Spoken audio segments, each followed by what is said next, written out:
अस्सलामुअलैकुम everyone, welcome back to my channel. कैसे हैं आप सब? आई होप आप सब ठीक होंगे। आज मैं आपके लिए लेके आई हूँ बहुत ही मज़ेदार शामी कबाब रेसिपी। आप चाहें तो इसे रमज़ान आने से पहले भी रेडी करके फ्रीज़ कर सकते हैं।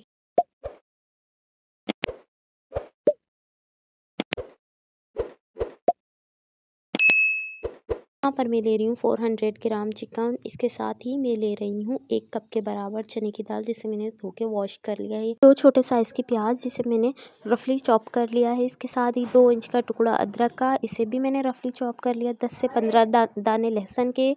नमक हस्बे ज़रूरत। हाफ़ टी स्पून हल्दी, हाफ़ टी स्पून ज़ीरा, 15 दाने काली मिर्च के, 7 से 8 लौंगे, 1 बड़ी इलायची, 2 टुकड़े दालचीनी के, 15 अदद बेर वाली मिर्च। अगर आप ये नहीं यूज़ करें तो आप इसकी जगह पर कुटी हुई मिर्ची का भी इस्तेमाल कर सकते हैं।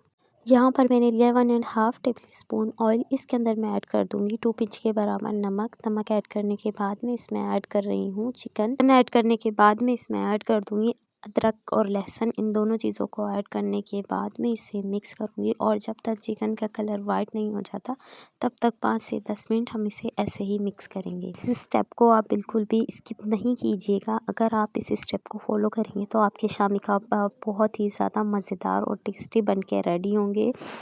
पर 2 मिनट मैंने इसे अच्छे तरीके से फ्राई कर लिया है। चिकन ने अपना कलर चेंज कर लिया है, एक वाइट कलर में चेंज हो चुका है। अब मैं इसके अंदर तमाम ड्राई इंग्रेडिएंट्स और प्याज को ऐड कर दूंगी। इसे ऐड करने के बाद हम इसमें दाल ऐड करेंगे और पानी हमने 3 से 4 कप पानी का इस्तेमाल करना है, और मैंने 3 से 4 कप पानी ऐड कर दिया है इसके अंदर। अब मैं इसे मिक्स करूँगी और इसे मैं कुक होने के लिए छोड़ दूँगी जब तक कि दाल और चिकन गल नहीं जाता। यहाँ पर दाल अच्छे तरीके से गल चुकी है। अब मैं इसे पीस लूँगी। आप चाहें तो सिलबट्टे पे इसे पीस सकते हैं, या इसके अलावा आप जैसे चाहें इसे पीस सकते हैं। मैं आपको इसे पीस के फिर दिखाती हूँ। यहाँ पर मैंने शामी कबाब का मसाला पीस लिया है। हम इसके अंदर ऐड करेंगे हरा धनिया मैंने लिया है 4 से 5 टेबल स्पून के बराबर। 4 से 5 हरी मिर्चें, इसे भी बारीक कट कर लिया है। हाफ़ टी स्पून गरम मसाला, और इसके साथ ही मैं ले रही हूँ अदरक, जिसे मैंने बारीक कट कर लिया है, और 1 अदद नींबू।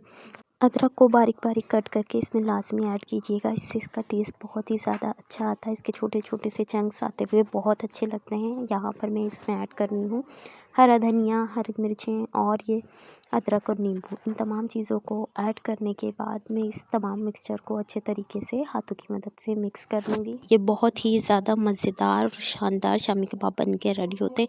अगर आपने एक बार ये रेसिपी ट्राई कर ली ना, आप बार बार इसे बनाना पसंद करेंगे। अब मैं इस मिक्सचर को अच्छे तरीके से मिक्स कर लूँगी। यहाँ पर ये मिक्सचर रेडी हो चुका है। अब मैं आपको एक शामी कबाब बना के फिर दिखाती हूँ। हाथों पे मैंने ऑयल लगा लिया है, ताकि जो मसाला है शामी कबाब का वो हाथों पे चिपके नहीं। इसके साथ साथ आप अगर चैनल पे न्यू हैं तो हमारी वीडियो को लाइक, चैनल को सब्सक्राइब और बेल आइकन को हिट करें। हमारी वीडियोज़ को ज़्यादा से ज़्यादा शेयर करें। Thanks for your support.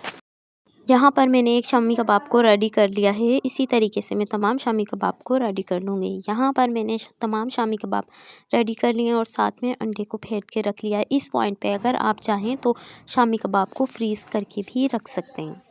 यहाँ पर मैंने तवे पर ऑयल डाल दिया है। अब मैं शामी कबाब को अंडे के अंदर डिप करके फ्राई कर लूँगी। इसी तरीके से मैं अंडे के अंदर डिप करके तमाम शामी कबाब को फ्राई कर लूँगी। अब यहाँ पर शामी कबाब एक साइड से कुक हो जाएंगे तो हम इनकी साइड चेंज कर लेंगे। यहाँ पर ये एक साइड से कुक हो चुके हैं। अब मैं इसकी साइड टर्न कर रही हूँ, ताकि दूसरी साइड से भी कुक हो जाए। इसी तरीके से जो शामी कबाब वन साइड से फ्राई हो चुके हैं, अब मैं उनकी साइड चेंज करके इन्हें फ्राई कर लूँगी।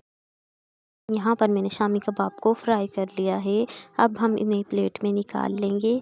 यहाँ पर हमारे तमाम शामी कबाब बन के रेडी हो चुके हैं। आज की ये मज़ेदार रेसिपी आपको कैसी लगी मुझे कमेंट सेशन में लाज़मी बताइएगा। मिलते हैं न्यू रेसिपी के साथ।